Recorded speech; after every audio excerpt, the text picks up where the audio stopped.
Hello నమస్తే, నేను Ashok. Welcome to reality check. తెలంగాణలో బీసీ రిజర్వేషన్ బిల్లు పైన పెద్ద ఎత్తున రాజకీయం దుమారం అయితే ఇప్పటికే వస్తుంది. అయితే ఇప్పటికే 42% రిజర్వేషన్కి సంబంధించి కాంగ్రెస్ ప్రభుత్వం కట్టుబడి ఉందంటూ కూడా దానికి సంబంధించిన అడుగులు ముందుకు పడుతూ ఉంటే ఇటు రాజకీయ పార్టీలు అన్నీ కూడా కాంగ్రెస్ మీద తీవ్ర స్థాయిలో విమర్శలు చేస్తూ వస్తున్నాయి. నిన్న బీజేపీ ఎమ్మెల్యే వెంకటరమణారెడ్డి చేసినటువంటి కొన్ని వ్యాఖ్యలు ఇప్పుడు రాజకీయ దుమారానికి కారణమవుతూ వచ్చాయి. అసలు బీసీలకు రిజర్వేషన్ ఎందుకు ఇవ్వాలి? ఓసీల్లో కూడా వెనకబడిన వాళ్ళు, ఓసీల్లో కూడా చాలామంది కుటుంబాలు కూడా ఇంకా దీన పరిస్థితిలోనే ఉన్నారు. వాళ్ళకి సంబంధించిన రిజర్వేషన్ లేకుండానే వాళ్ళందరూ కూడా ఇన్ని రోజులు కాలయాపన చేస్తూ వచ్చారు. వాళ్ళందరూ కూడా ముందుకు వచ్చారు. అలాంటిది బీసీలకు సంబంధించి మాత్రం ఎందుకు ఇలాంటి చేయాలంటూ కూడా మాట్లాడుతూ వచ్చారు. మెరిట్ పరంగా ఎవరినైనా పరిగణలోకి తీసుకోవాలి, కానీ ఇలా రిజర్వేషన్ల ప్రకారము కులాలని వేరు చేయడం ఏంటి అంటూ కూడా ఆయన మాట్లాడుతూ ఉన్నారు. ఈయన ఇప్పుడు బీజేపీ ఎమ్మెల్యే చేసినటువంటి వ్యాఖ్యల మీద పెద్ద ఎత్తున తెలంగాణలో రాజకీయ దుమారం రేగుతూ వస్తుంది. ఒక పక్క కాంగ్రెస్ 42% బీసీ రిజర్వేషన్ బిల్లుకి మేము కట్టుబడి ఉన్నామని చెప్తుంటే దాన్ని బీజేపీ సపోర్ట్ చేస్తుందా లేదంటే అపోజ్ చేస్తుంది అనేది పక్కన పెడితే ఎమ్మెల్యే చేసినటువంటి వ్యాఖ్యలు కూడా ఇప్పుడు ఏపీలో కావచ్చు, ఇటు తెలంగాణలో కావచ్చు, దేశవ్యాప్తంగా ఉన్నటువంటి బీసీలకు సంబంధించిన అంశాల మీద కూడా పెద్ద ఎత్తున రాజకీయ దుమారంగా మారుతున్నటువంటి నేపథ్యంలో ఈ ఇష్యూ గురించి మాట్లాడదాం. నాతో పాటు కాంగ్రెస్ నుంచి అంబటి రామకృష్ణ గారు పార్టిసిపేట్ చేస్తున్నారు. ఆయనతో మాట్లాడదాం. సార్ నమస్తే. నమస్తే అశోక్ గారు. ఓ పక్క తెలంగాణలో బీసీ రిజర్వేషన్ బిల్లుని మేము తీసుకొచ్చామని చెప్పేసి మీరు గొప్పగా చెప్తున్నారు. దేశవ్యాప్తంగా కాంగ్రెస్ పార్టీ ఆధ్వర్యంలో రాహుల్ గాంధీ కూడా ఈ రిజర్వేషన్స్ని దేశవ్యాప్తంగా కూడా అమలు చేయాలని చెప్పేసి మాట్లాడుతున్నారు. మీలాంటి వాళ్ళు ఏపీలు కూడా మాట్లాడుతూ వస్తున్నారు. సో ఇప్పుడు ఈరోజు బీజేపీ ఎమ్మెల్యే చేసినటువంటి అంశాలను ఎలా తీసుకోవాలి? అశోక్ గారు, వెంకటరమణారెడ్డి గారు మాట్లాడింది మొత్తం చూశారు. తెలంగాణ ఎమ్మెల్యే గారు కామారెడ్డి నుంచి విన్ అయ్యారు, హేమీల్ని ఓడించారు. సో ఒక చరిత్ర సృష్టించారు. అయితే నిన్న ఆయన మాట్లాడిన మాటలు కానీ ఆయన మాట్లాడిన తీరు చూసినప్పుడు ఒక మంచి చర్చకి అతను ఓపెన్ చేశాడేమో అనిపించింది నాకైతే. ఎందుకంటే ఒకటి కొంత కన్ఫ్యూజన్ మోడ్ లో, ఒకటి ఈ సెన్సెస్ తీయాలి, ఎవరున్నారు, ఎంతమంది ఉన్నారు అనేది జరగాలి అనే ఒక ఉద్దేశం, ఒక భావన దాంట్లో కనపడినప్పుడు ఏదైతే రాహుల్ గాంధీ గారు కోరుతా ఉన్నారో సెన్సెస్ తీయండి అనే రాహుల్ గాంధీ గారు భారతీయ జనతా పార్టీకి కూడా చెప్తా ఉంది. సో వెంకటరమణారెడ్డి గారు కూడా ఎవరు ఎంతమంది ఉన్నారు, ఎక్కడ కొంత అంటే ఓసీల్లో కూడా చాలా వెనకబడిన వాళ్ళు ఉన్నారు, వాళ్ళకి అందట్లేదు, వాళ్ళని ఎలా చేయాలి, సో ఎవరు ఎంతమంది ఉన్నారు అంత షేర్ ఇవ్వాలి అనే భాష మాట్లాడినప్పుడు రాహుల్ గాంధీ గారు కూడా అదే మాట్లాడుతూ ఉన్నారు. అక్కడంటే వీళ్ళు అపార్థం చేసుకుంటా ఉన్నారు. కానీ రాహుల్ గాంధీ గారి భాషని ఒకసారి స్పష్టంగా కనుక చూస్తే రాహుల్ గాంధీ గారు చెప్తుంది ఏమంటే, SC, ST, OBC and general కేటగిరీలో ఎవరైతే వెనకబడి ఉన్నారో వాళ్ళకు కూడా తగిన న్యాయం చేయాలి అని ఆయన మాట్లాడుతా ఉంది. సో వెంకటరమణారెడ్డి గారు ఇక్కడ రెండు విషయాలు మిస్ అయ్యారు. ఆయన ఏం మాట్లాడతారంటే, బీసీల్లో కూడా చాలా మంది ఎంతో ఎదిగారు, ఐఏఎస్లు, ఐపీఎస్ ఆఫీసులు అయ్యారు, ఎమ్మెల్యేలు, ఎంపీలు అయ్యారు, ఇంకా రిజర్వేషన్లు అవసరమా అని మాట్లాడినప్పుడు బహుశా చట్టం గురించి అవగాహన లేకనా లేకపోతే దాన్ని దాచిపెట్టాలనే ఉద్దేశమా నాకు అర్థం కాలేదు. కానీ క్రిమి లేయర్ అని ఒక యాక్ట్ ఉంది.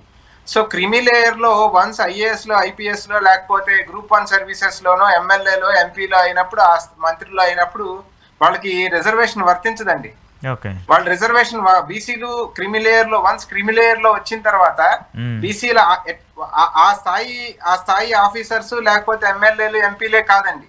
ఒకవేళ బీసీలలో ఎవరైనా కానీ వారి ఆదాయం 8 లక్షలు, వార్షిక ఆదాయం 8 లక్షలు దాటిందంటే వాళ్ళు కూడా బీసీ ట్యాగే బీసీ తప్ప నేను రిజర్వేషన్ వాడుకోలేను. సో అదంతా దాచిపెట్టేసి బీసీల్లో ఐఏఎస్లు, ఐపీఎస్లు ఉన్నారు, ఎమ్మెల్యేలు, ఎంపీలు అయ్యారు, బిఎండబ్ల్యూలు, పోస్టులు, లేకపోతే బెంచ్ కార్లో తిరుగుతున్నారు, వాళ్ళకి రిజర్వేషన్ అవసరమా అని అడిగినప్పుడు క్రిమి లేయర్ అనే ఒక చట్టాన్ని కూడా అవగాహన చేసుకోండి అని మాట్లాడుతాను. తర్వాత రెండో విషయం ఏమిటంటే, అగ్రవర్ణాల్లో, అదర్వైజ్ జనరల్ కేటగిరీల్లో వెనుకబడిన తరగతులు వాళ్ళ పరిస్థితి ఏమి, వాళ్ళకి అవసరం లేదా అని మాట్లాడినప్పుడు అక్కడ కూడా ఆయన మిస్లీడ్ చేసే ఒక కార్యక్రమాన్ని మాట్లాడారు. ఈడబ్ల్యూఎస్ అనే ఒక 10% రిజర్వేషన్ తీసుకురావడం జరిగింది. ఎవరైతే జనరల్ కేటగిరీలో రిజర్వేషన్ పొందలేకపోతా ఉన్నారో అటువంటి వాళ్ళ కోసం ఈడబ్ల్యూఎస్ రిజర్వేషన్ అనే ఒక చట్టం ఉంది. సో దాన్ని దాచిపెట్టి, సో ఆయన ఓవరాల్ గా ఆయన బాధ ఏంటి అనేది అర్థం కాల.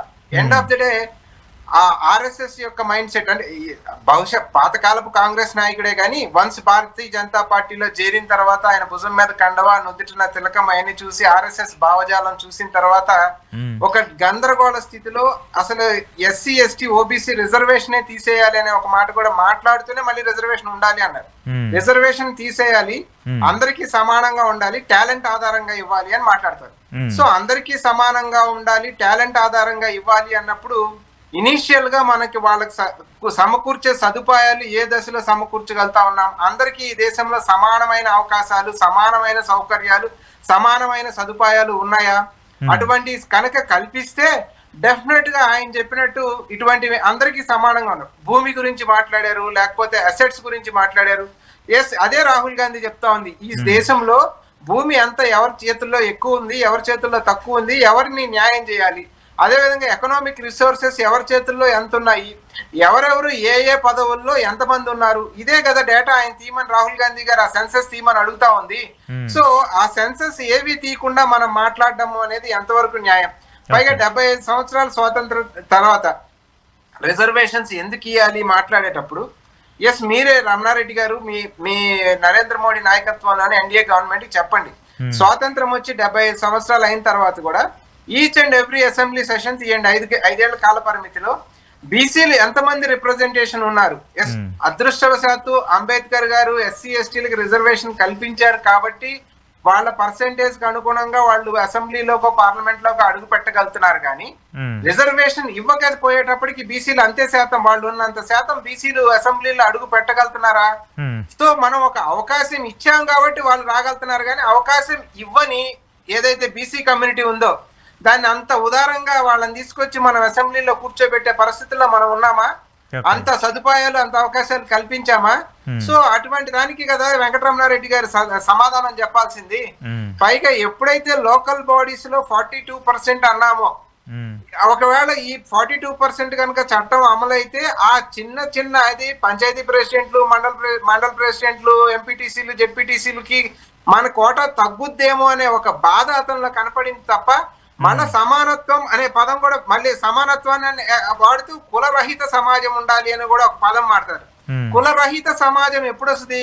అందరూ ఈక్వల్ గా ఉండి అందరి స్టేటస్లు ఇంచుమించు ఇంకెవరు మంచి చెడ్డలు చూసుకోకుండా ఇచ్చే పరిస్థితుల్లో ఉంటే కులరహిత సమాజం ఏర్పడుద్ది. కానీ మనం చూస్తా ఉన్నాం, ఇంత మాట్లాడుతా ఉన్నాం కదా, నిన్న కాక మొన్న చీఫ్ జస్టిస్ ఆఫ్ ఇండియా ఒక దళితుడు కుర్చీలో కూర్చొని ఉంటే చెప్పులు విసిరేసింది చూసాం. ఐపీఎస్ ఆఫీసర్ గా ఉన్న అతను వేధింపులు తట్టుకోలేక ఆత్మహత్యలు చేసుకోవడం చూసాం ఈ దేశంలో. అదే విధంగా ఒక దళితుడిని ఉత్తరప్రదేశ్ లో ఏ రకంగా చిన్న దొంగతనం చేశాడేమో అని అనుమానం అండి, దొంగతనం చేయలే, అనుమానంతోనే ఏ రకంగా కొట్టి చంపారో చూసాం. మధ్యప్రదేశ్ లో షెడ్యూల్ ట్రైబ్ పిల్లవాడి పైన మూత్ర విసర్జన చేయడం చూసాం.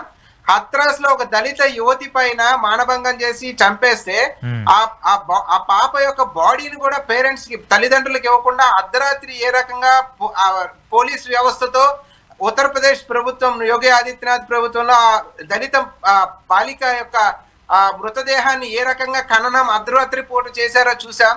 సో ఇటువంటివన్నీ ఈ దేశంలో జరుగుతా ఉన్నప్పుడు ఇక ఇవ్వాలా, ఇవ్వవసరం లేదా, సమానత్వం వచ్చిందా రాలేదా ఏంటి అనే దానికి కూడా ఈ భారతీయ జనతా పార్టీ నాయకులు సమాధానం చెప్పాలి కదా. So end of the day ఈయనేమో కులాలు ఉండకూడదు అంటాడు, మనకి చిన్నజీయర్ స్వామి లాంటి వాళ్ళు లేకపోతే ఆర్ఎస్ఎస్ లాంటివో కులాలు ఉండాలి, కులాలే ఈ దేశాన్ని సంఘటితంగా ఉంచాయి అని మోహన్ భాగవత్ లాంటి వాళ్ళు మాట్లాడుతూ ఉంటే, సో మోహన్ భాగవత్ కులాలే ఈ దేశాన్ని సంఘటితంగా ఉంచాయని మాట్లాడుతున్నప్పుడు మోహన్ భాగవత్ కరెక్టా, రమణారెడ్డి గారు కరెక్టా? నిజంగా ఈ దేశంలో ఈ సమాజంలో సమానత్వం వచ్చిందా? రమణారెడ్డి గారు సమాధానం చెప్పాలి. నరేంద్ర మోడీ అధికారంలోకి వచ్చిన తర్వాత దాదాపు 16 లక్షల కోట్ల నుంచి సబ్జెక్టు కరెక్షన్ అండి, 16 లక్షల కోట్లు, 22 లక్షల కోట్లు, ఒక 16 లక్షల కోట్లు అనుకుందాం. 16 లక్షల కోట్లు కార్పొరేట్స్ కి రుణమాఫీ చేశారండి. కార్పొరేట్స్ కి రుణమాఫీ చేసిన 16 లక్షల కోట్లలో బీసీ, ఎస్సీ, ఎస్టీలు ఎంతమంది ఆ కార్పొరేట్స్ ఉన్నారు, వాళ్ళ యొక్క షేర్, వాళ్ళకి ఏమైనా రుణమాఫీ జరిగిందా? టాలెంట్ ఆధారంగా మీరు జరపాలి అంటున్నారు కదా. 16 లక్షల కోట్లు బ్యాంకులకి ఎగ్గొట్టిన కార్పొరేట్స్ ని టాలెంటెడ్ ఫెలోస్ అంటామా, లేకపోతే ఈ దేశ సంపదని నిలువుగా దోచుకున్నారు అంటామా? ఆ దోచుకున్న వాళ్ళు ఏ ఏ వర్గాల వాళ్ళు, ఏ ఏ కులాన్ని వాళ్ళకి సంబంధించిన వాళ్ళకి ఇంత ఆదాయం ఈ 10 ఏళ్లలో చేకూర్చి పెట్టింది నరేంద్ర మోడీ ప్రభుత్వం, భారతీయ జనతా పార్టీ ప్రభుత్వం అనేది కూడా ఒక్కసారి వెంకటరమణారెడ్డి గారు సమాధానం చెప్పాలి. అదే విధంగా అంటే మీరు ఇన్ని సంవత్సరాల రిజర్వేషన్స్ ని కూడా మనం బేరీజ్ వేసుకుంటూ వెళ్తే ఆ 16 లక్షల కోట్లలో వీళ్ళు తీసుకున్న పదవులకి వీళ్ళు తీసుకున్న వాటికి ఇస్తున్న జీతాలు ఎంత అండి, ఏ మూలకి లెక్కకు వస్తాయి ఇవన్నీ కూడా. So end of the day మనం ఏం చేస్తే వాళ్ళ యొక్క ఆర్థిక స్థితిగతులు, వాళ్ళ సమాజంలో వాడు అన్ని మిగతా కులాలతో పాటు సమానంగా ట్రావెల్ చేయగలుగుతాడు అనే ఆలోచనని పక్కన పెట్టి అవతల వాడికి ఏదో ఉంది కాబట్టి వాడికి అందుతున్న లబ్ధిని మనం తీసేసేయాలి. ఎస్, డెఫినెట్ గా ఆయన ఇంకో మాట కూడా మాట్లాడారు, ఏది ఓసీలకి అదర్ కమ్యూనిటీస్ కూడా రిజర్వేషన్ చేయాలి, అమలు చేయాలి, వాళ్ళు మాత్రం ఏం తప్పు చేశారని మాట్లాడినప్పుడు ఈడబ్ల్యూఎస్ రిజర్వేషన్ అనేది అందుకోసమే తీసుకొచ్చింది. మీరు కోరిక ఏమంటే అందులో కూడా ఏమన్నా తప్పులు జరుగుతూ ఉంటాయి. ఈడబ్ల్యూఎస్ రిజర్వేషన్ లో కూడా ఆయన చెప్పినట్టు ఏ బెంచ్ కార్ లో తిరిగేవాడో, బిఎండబ్ల్యూలో తిరిగేవాడో, ఓసీఎల్లో నిజంగా అందాల్సిన వాళ్ళకి అందకుండా తప్పుదో పడతా ఉంటే అందుకోసంగా క్యాస్ట్ సెన్సస్ చేయమని అడుగుతా ఉంది. ఓసీల్లో ఉన్న పేదలకు కూడా మేలు జరగాలి, న్యాయం జరగాలి అంటే అప్పుడు క్యాస్ట్ సెన్సస్ తీస్తే ఏం జరుగుతుంది అని అర్థం అవుతుంది. 78 సంవత్సరాల స్వాతంత్ర దేశంలో మీరు తీయండి డేటా, ఐఏఎస్లు ఐపీఎస్ ఆఫీసర్స్ ఏ కులానికి చెందిన వాళ్ళు ఏ పోస్టింగ్స్ లో పోస్ట్ చేయబడ్డారు. అవన్నీ కూడా మెరిట్స్ ప్రకారం వచ్చాయి కదా సార్. ఏదైనా సరే ఇప్పుడు ఏ కులమైనా ఏ మతమైనా ఒక ఎగ్జామ్ రాయాలి, వాళ్ళకి ఆ టాలెంట్ ఉంటే ఇంటర్వ్యూలో సక్సెస్ అవ్వాలి, సక్సెస్ అయిన తర్వాత వస్తాయి. సో రిజర్వేషన్లు ఎంతవరకు పనిచేస్తే ఒక పుష్ మాత్రమే కదా రిజర్వేషన్ అనేది, అల్టిమేట్ గా టాలెంటే కదా ఉండేది. సో టాలెంట్ ని ప్రతిసారి కన్సిడర్ చేయకుండా రిజర్వేషన్ అని చెప్పేసి దాని వెనకాల పార్టీలన్నీ పడతా ఉంటే సొసైటీని మనం బాగు చేస్తున్నట్ట, లేదంటే సొసైటీని మనం చెడగొడుతున్నట్ట? అదే సార్, ఇప్పుడు సింపుల్ ఎగ్జాంపుల్ చెప్తా చూడండి. ఎన్సెట్ లోనో లేకపోతే నీట్ లోనో రిజర్వేషన్ కల్పిస్తాం, అక్కడ జస్ట్ ఒక చెయ్యి అందిస్తాం. ఆ తర్వాత వాడు ఎంబీబీఎస్ కోర్సులోనో ఇంజనీరింగ్ కోర్సులోనో జాయిన్ అయిన తర్వాత ఆ percentage cut off mark, pass mark ఏదైతే ఉందో ఖచ్చితంగా వాడు తెచ్చుకోవాల్సిందే. ఆ ఒక్క చోటే మనం చెయ్యి అందిస్తాం తప్ప ఆ పాస్ మార్కులు అక్కడ మళ్ళీ ప్రతి చోట పాస్ మార్కులు ఉండదండి. ఆ ఎంట్రన్స్ టెస్ట్ అప్పుడు ఒక్కసారే మనం వాడికి ఒక చిన్న అప్లిఫ్ట్మెంట్ ఇస్తాం తప్ప మిగతా సబ్జెక్టు జనరల్ కేటగిరీలో ఉన్నా, బీసీలో ఉన్నా, ఎస్సీలో ఉన్నా, ఎస్టీలో ఉన్నా వాడి అందరికీ సమానమైన పాస్ మార్కే ఉంటది. సో ఆ పాస్ మార్క్ లో వచ్చి వాడు చదువుకొని బయటికి రావాల్సిందే తప్ప అక్కడేమి మనం వాళ్ళకి అదనంగా మేలు చేసేది ఉండదు. తర్వాత ఇంకొక విషయం కూడా సార్, ప్రైవేట్ యూనివర్సిటీస్ తీసుకుందాం. ఇవాళ డబ్బులు కట్టి జాయిన్ అయ్యే యూనివర్సిటీస్ ఏదైతే ఉన్నాయో ఆ ప్రైవేట్ యూనివర్సిటీస్ లో ఈ బీసీ ఎస్సీ ఎస్టీ పిల్లలు ఎంతమంది చేరి చదువుకోగలుగుతున్నారు ఆ డేటా కూడా తీయండి. తీసినప్పుడు వీళ్ళ దగ్గర ఏ మాత్రం సౌలభ్యం ఉంది, ఆ పిల్లలు ఎంతమంది అక్కడ ఉన్నారు అనేది కూడా మనకి డేటా వస్తుంది వెంకటరమణారెడ్డి గారు.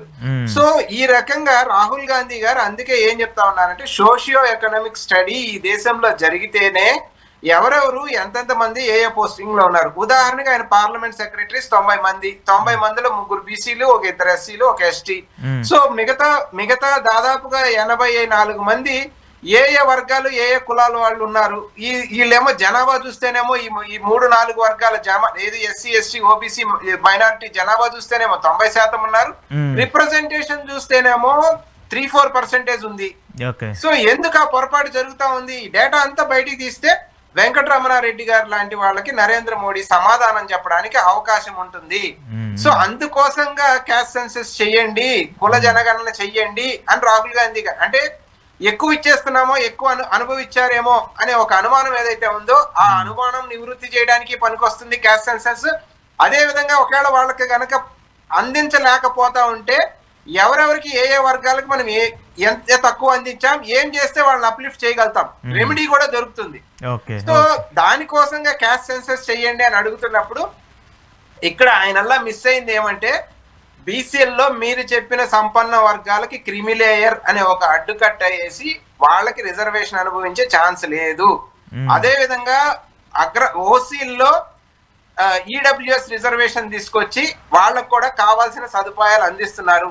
కాకపోతే ఇవన్నీ సక్రమంగా అందుతున్నాయా లేదా, చేరవలసిన వాళ్ళకి చేరుతున్నాయా లేదా అనే దగ్గర ఈ సెన్సస్ తీస్తే ఆయనకి ఖచ్చితంగా సమాధానం దొరుకుతుంది. ఇంకొకటి కూడా చెప్తా చూడండి, రాజస్థాన్ లో కాంగ్రెస్ పార్టీకి చెందిన ప్రతిపక్ష నాయకుడు ఒక దేవాలయానికి వెళ్ళి దైవ దర్శనం చేసుకుని బయటకు వచ్చిన తర్వాత స్థానిక బీజేపీ ఎమ్మెల్యే దళితుడు వచ్చి దేవాలయంలో అంటే క్యాబినెట్ ర్యాంక్ ఉన్న అపోజిషన్ పార్టీ లీడర్ అండి అయినా సరే అతని దేవాలయంలో దళితుడై దర్శనం చేసుకొని వచ్చాడని చెప్పి ఆ బీజేపీ ఎమ్మెల్యే సంప్రోక్షణ చేపించాడు దేవాలయం మొత్తం. సో అదే విధంగా అఖిలేష్ యాదవ్ గారు ముఖ్యమంత్రిగా ఓడిపోయిన తర్వాత యోగి ఆదిత్యనాథ్ గెలిచిన తర్వాత అధికారిక నివాసం ఖాళీ చేసి వచ్చిన తర్వాత యోగి ఆదిత్యనాథ్ ఆ ఇంట్లోకి గృహప్రవేశం చేయడం కోసం ఇల్లు మొత్తం గంగాజలంతో సంప్రోక్షణ చేయించి ఇంట్లోకి వెళ్ళాడండి. అంటే అప్పుడు దాకా ఒక యాదవ్ కులానికి బీసీ కులానికి చెందిన వ్యక్తి ఉన్నాడు కాబట్టి ఈయన ఆ ఇంట్లోకి వెళ్ళాలంటే ఇంటిని సంప్రోక్షణ చేశారండి.